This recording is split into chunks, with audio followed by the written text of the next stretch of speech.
Good afternoon and welcome to the CERIAS Computer Security Seminar from Purdue University. Our speaker today is Dave Kepler from the MITRE Corporation. His topic will be transforming applications for vulnerability resilience. Dave? Thank you.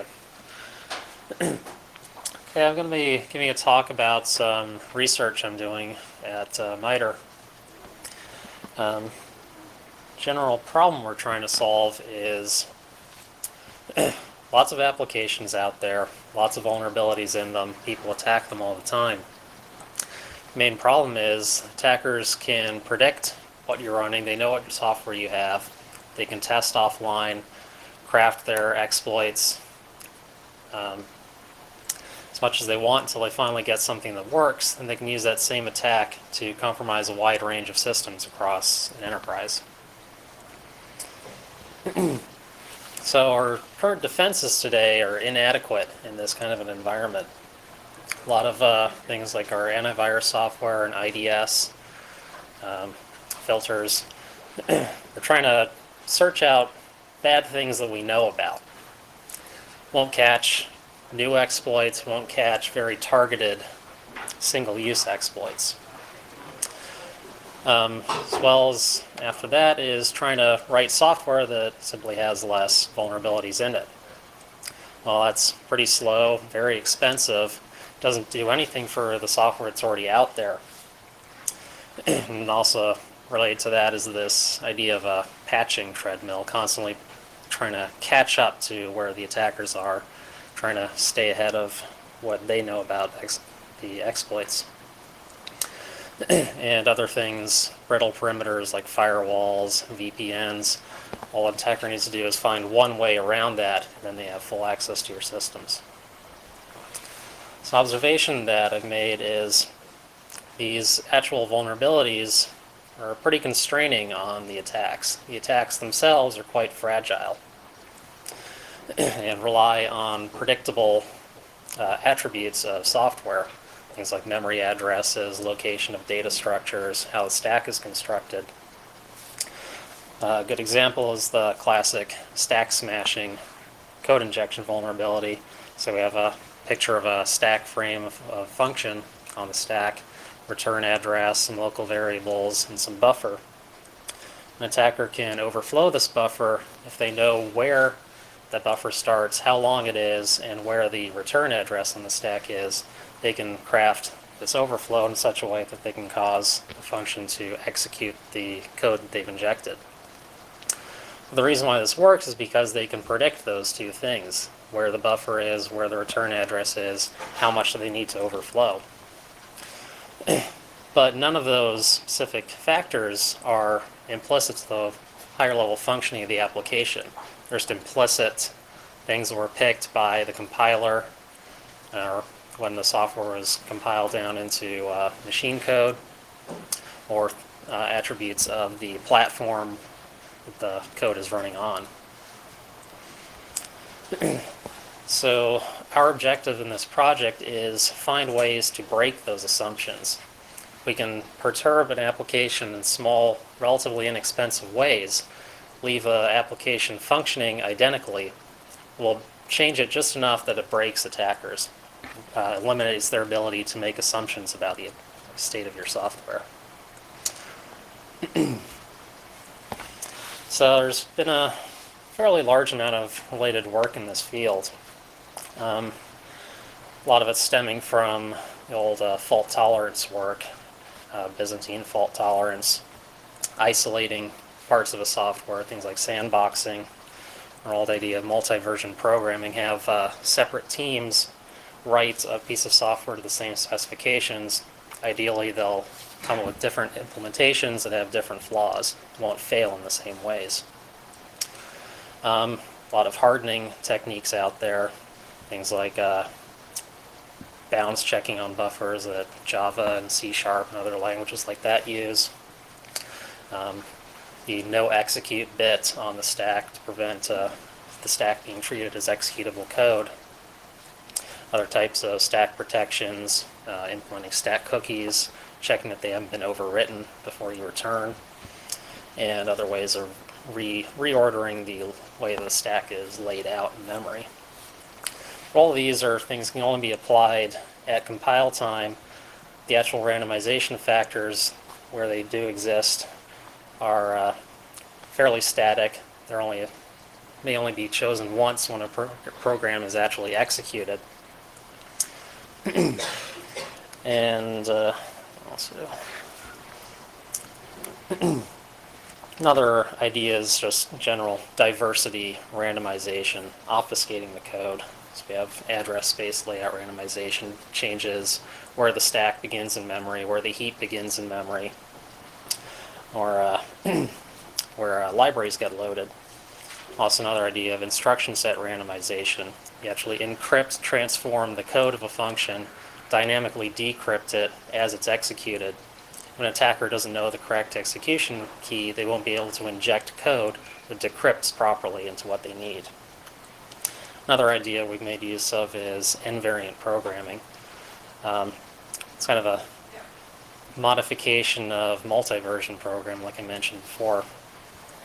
But instead of having separate teams, we take one piece of software, transform it using some artificial transformation engine, run each of the variants in parallel given the same inputs, compare the outputs, and if there's any kind of divergence, we know that an attack is probably underway. We make changes to the program so an attack can only work successfully on a single instance at once.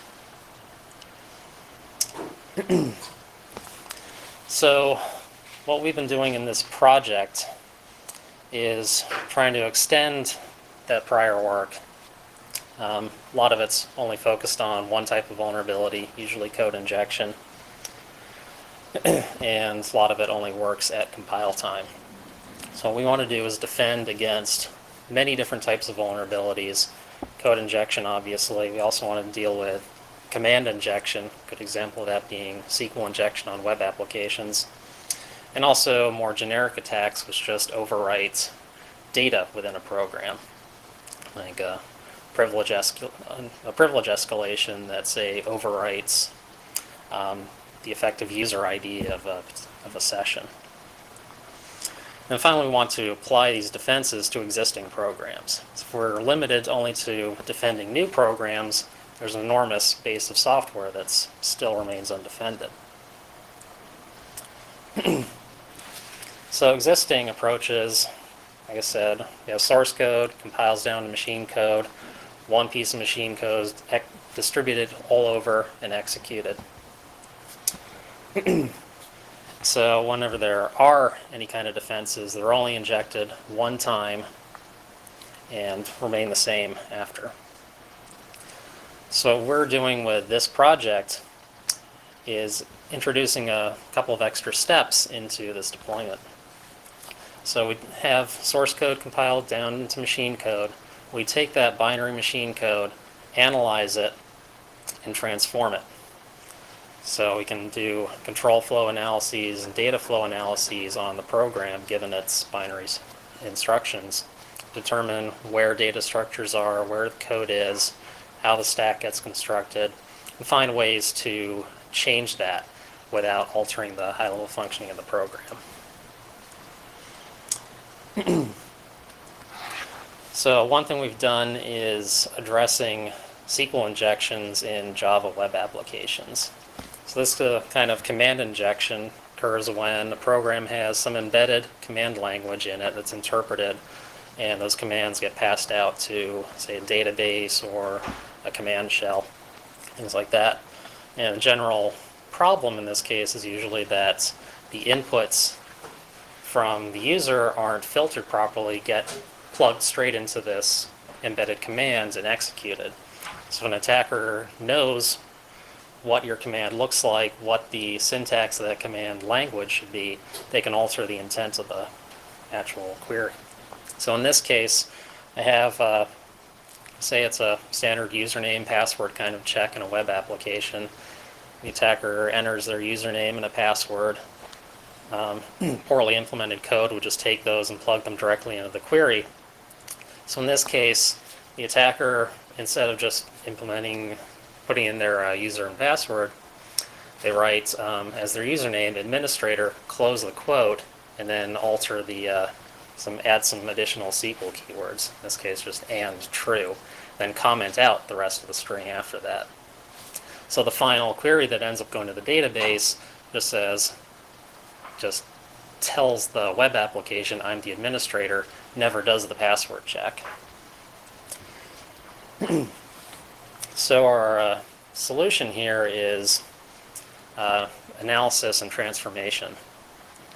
We take a compiled Java program, its class files and jar files, input them into this transformation tool, disassemble the Java bytecode into an intermediate representation that we can analyze, go through this code looking for signatures of SQL execution statements, the standard Java database APIs calls, backtrack from those calls to find all the fragments of strings that went into constructing that query. So the parts of the string which correspond with the actual SQL keywords, like select, from, where, that define the way that query works, are going to be in relatively static strings throughout the program, concatenated with user inputs here and there. So we can find those static pieces of strings, transform them in a way that the attacker can no longer know the correct SQL language, then output the transform version of this program with this applied. I can get my mouse over here. I'll go in depth a little bit more. I said the general idea here is an instruction set randomization. So we have our basic initial SQL statement, takes user inputs directly in. So normal injection can just alter that statement however they want. Now if we randomize this, so now instead of select and from, we use some transformed pseudo-encrypted version. Now when the attacker goes to inject their command, now they're writing normal SQL and instead of the transformed version. So now instead of a successful injection, the attack's been reduced to a benign syntax error. So how we do this, on the left we have some example code. It's been compiled down into a class. We disassemble it into this intermediate representation using a tool called soot, which it's easy to analyze, static single assignment form. We can go through, look for particular function signatures, and then do backwards data flow analysis. So the result of our analysis, we find, now at the bottom, we find the actual SQL execute sync.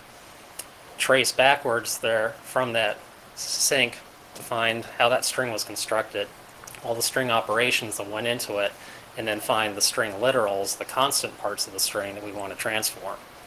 So we can trace back, find how all different parts of the string are concatenated until we find these static pieces. So once we have those, we can go back into the code and transform it. So now everywhere there was one of those static string literals, we wrap it in a transformation function. So now that string gets transformed by this function when the code's executed, ideally every time a new session comes in or a new query comes in. And then just before the query is passed off to the database, we do the reverse transformation and do a syntax check. Make sure that the query coming through is proper, well-formed SQL. If an attacker tried to do an injection, the reverse transformation wouldn't have occurred correctly, and we'd end up with a syntax error. Then we can block an attack before it actually gets out to a database, throw back an exception, stop the code. Let's go back. I'm using my mouse pointer. Sorry.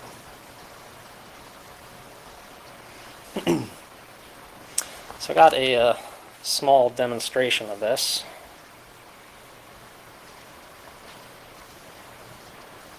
Get my web browser over here.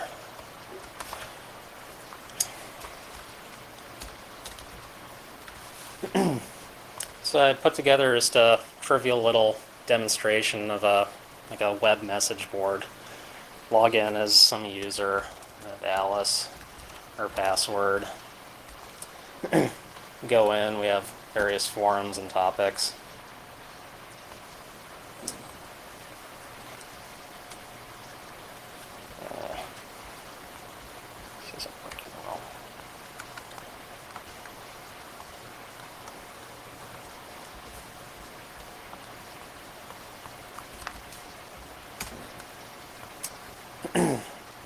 So now one of those pages is vulnerable to a SQL injection.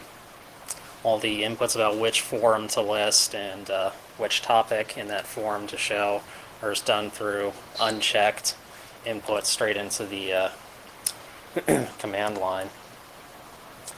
So if you have the standard query was select as a password check, looks up the username and password of that user, compares their input with what's in the database.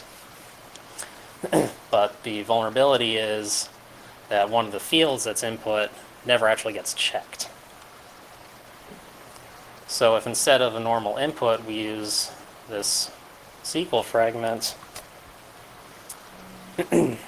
that puts in that form name, closes the quote, and adds in an additional query to post the contents of the username password database. So on this thing down at the bottom is what the query that actually gets sent to the database. So the result here is a broken demo. Always happens.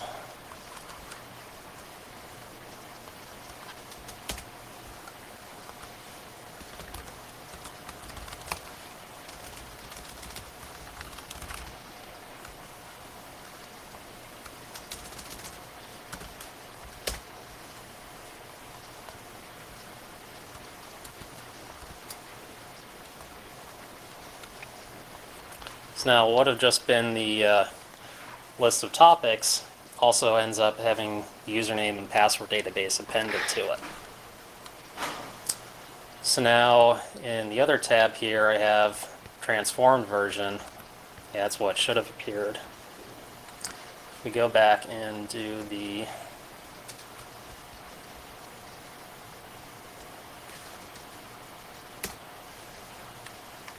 oops.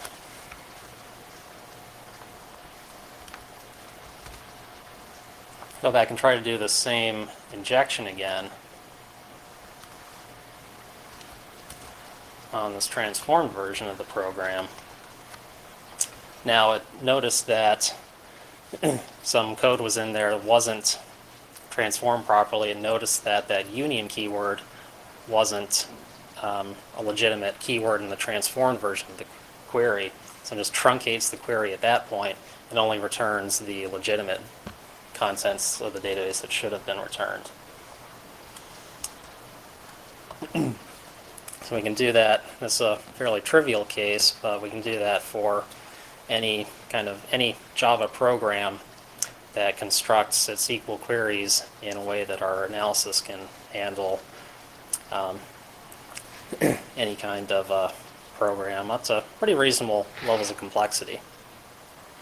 And as far as performance overhead, I think adding additional passes of syntax checking, randomizing text, doing find and replaces, ends up, when compared to the actual performance cost of going out to a database, interpreting SQL, returning it to a web application engine, constructing an HTML page, returning it to a user, utterly dwarfs the performance cost of doing this randomization.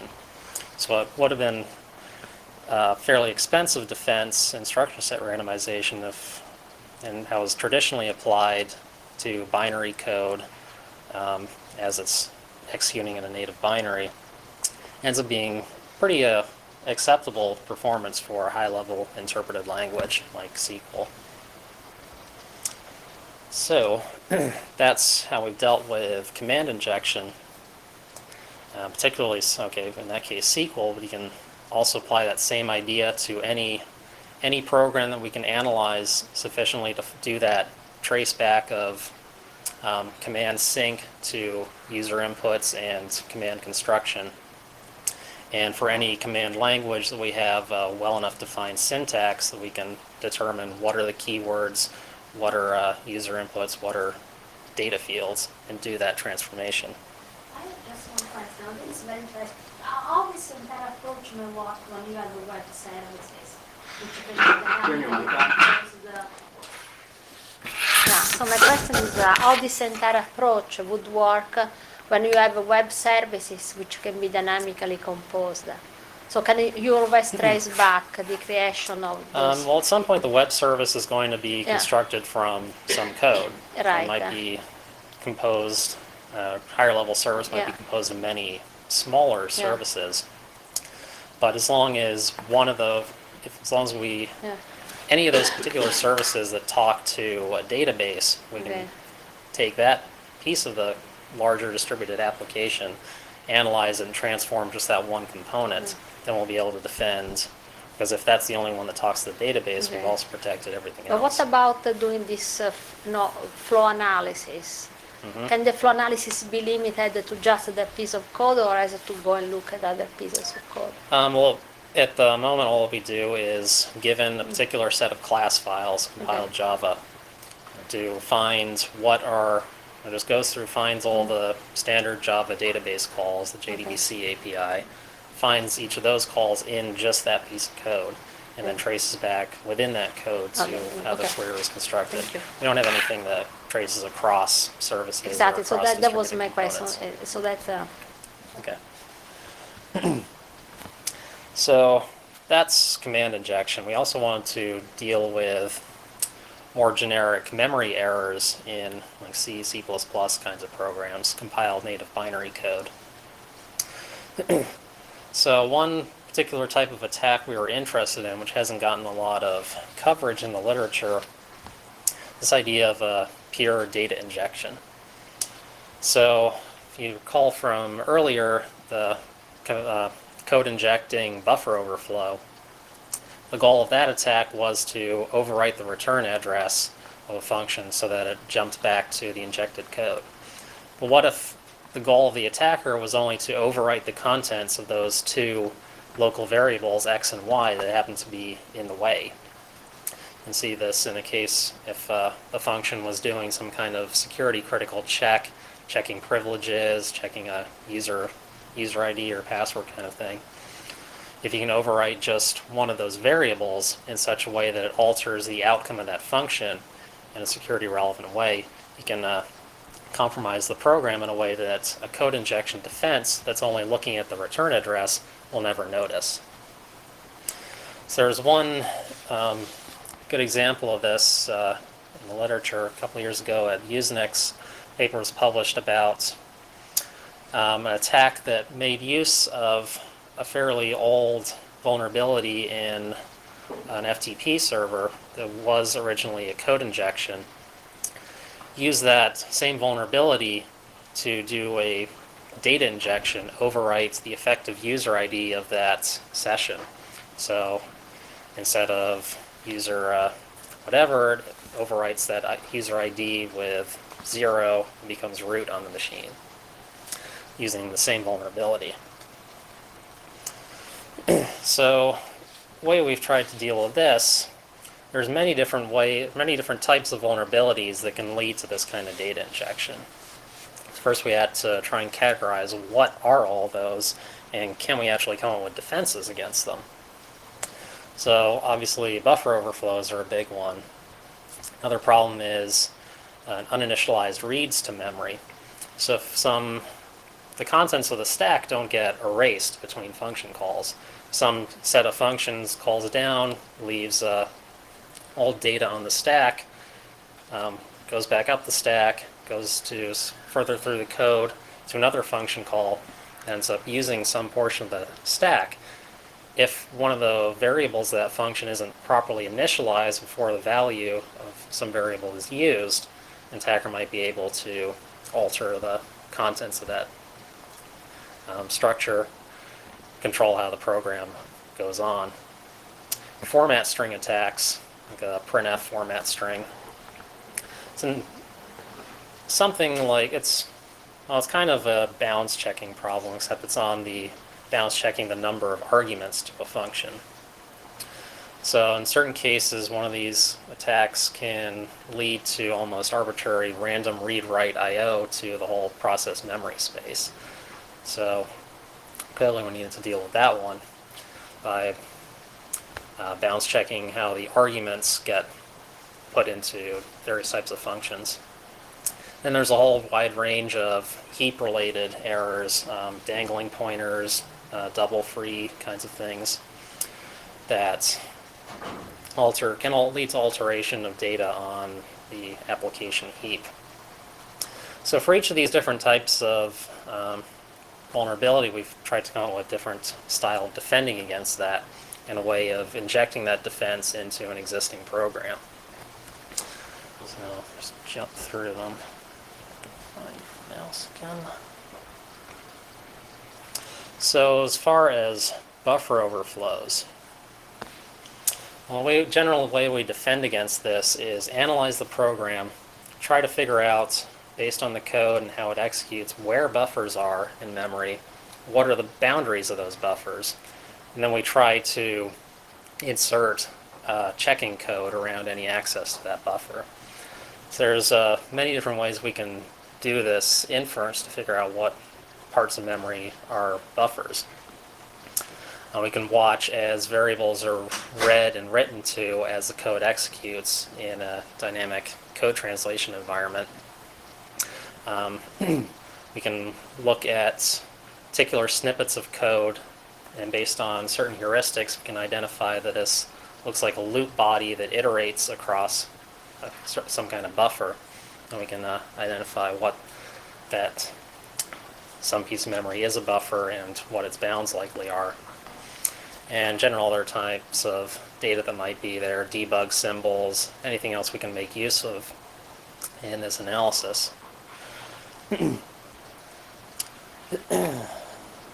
So there's definite limits to what we can do with static analysis of a program in a binary case, especially with x86 instruction set. It's very difficult even to know if your disassembly of the code back into x86 assembly is correct.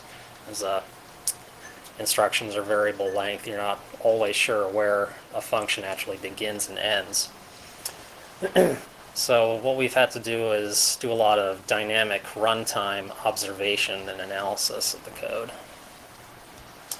So our example here is some function, a couple of simple functions, do some math and multiplication. On the right is the x86 code that this function compiles down into. So based on this code, we can draw a lot of inferences, and also even more by watching it execute. So as the function goes through, pushes base pointer of the stack frame onto the stack, copies that to the stack pointer, allocates the local variable space for the function as an offset from the stack pointer. So now it moves the value 1 into some position of the stack. So now we know that that particular word of memory corresponds to an integer value, and we can use that later on. So at this point, then we can also trace that value back as it goes through registers again. So now we know that what the contents of the EAX register is, how that gets moved into another variable on the stack. See that the other function, the multiply function, is called.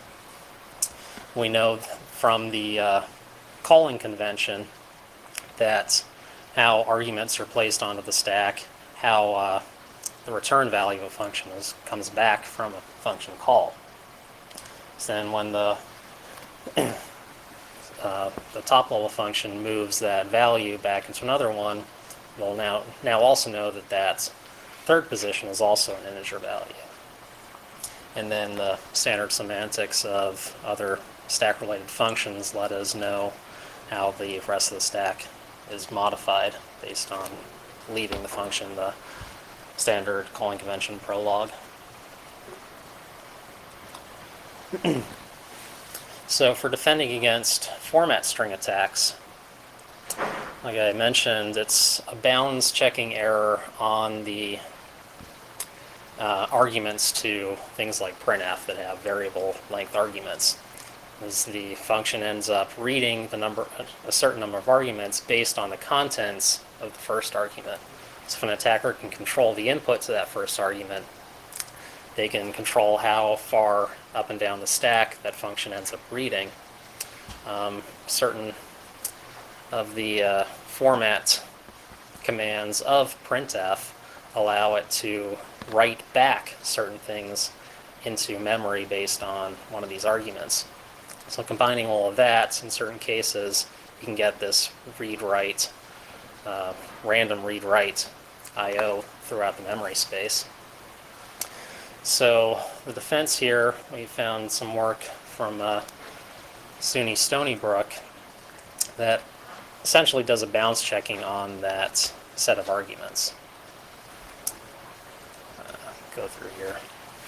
So how it works is it can, based on how the stack pointer and base pointer gets modified as a function executes, and how we know that arguments for a function call end up being placed on a stack.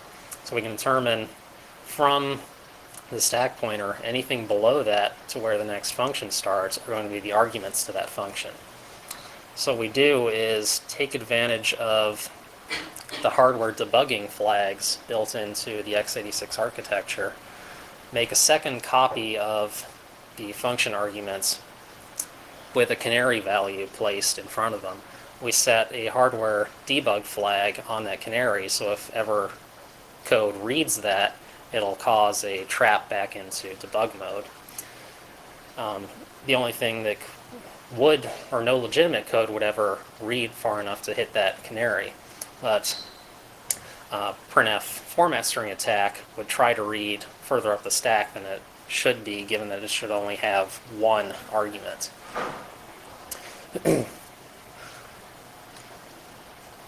And for general memory errors, heap-based errors, a lot of these are due to the fact that the execution heap for most C libraries, the memory allocator, is quite predictable. Mostly they use linked list or doubly linked list implementation. The metadata for the size and the size of each allocated object, what objects are free, is kept in line with the data itself. So if an overflow allows you to overwrite an object, you can also affect the metadata that the stack allocator relies upon. And also because it's optimizing for memory efficiency, trying to pack as many objects into the least amount of space, ends up being fairly predictable about where in memory an object's going to get allocated. So an attacker can predict with pretty good accuracy that given some object, they can overflow into adjacent objects. So the defense here is to use a randomizing memory allocator, sacrifice some space efficiency for more defense. So first we move all the metadata outside of the heap. There's no good reason why it should be in line with the actual user data. It's just inviting trouble. So in the way this allocator works, it's the die-hard memory allocator, breaks up the heap into a variety of fixed blocks of different sizes. When an allocation request comes in, picks a block of the appropriate size randomly from its pool of available blocks. So every time an allocation comes in, it'll be directed to a different piece of memory. So now an attacker has no way of knowing that if they overflow object 2 by a certain amount, that they'll end up within object 3, overwrite stack metadata or the heap metadata in a certain way. So every time, for every different instance of a program, the overflow will act differently. The object will be in a different place.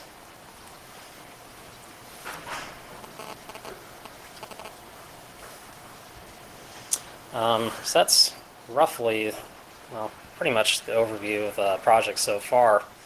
We're also exploring some additional things to do in the future. Like I said, there's a very definite limits to what we can do with binary analysis, especially static analysis. You can only get so much information.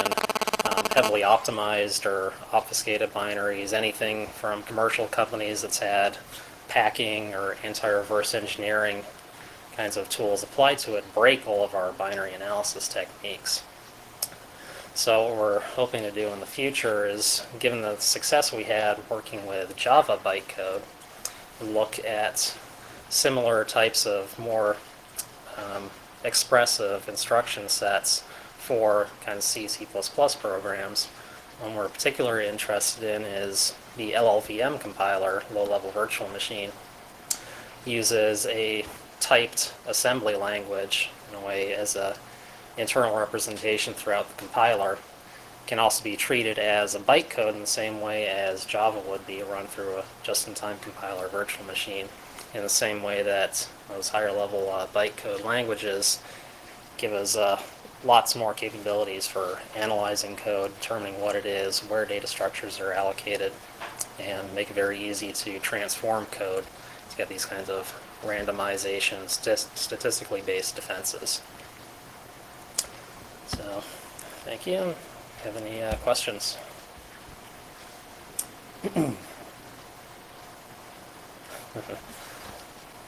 Done? All right, thank you. Okay.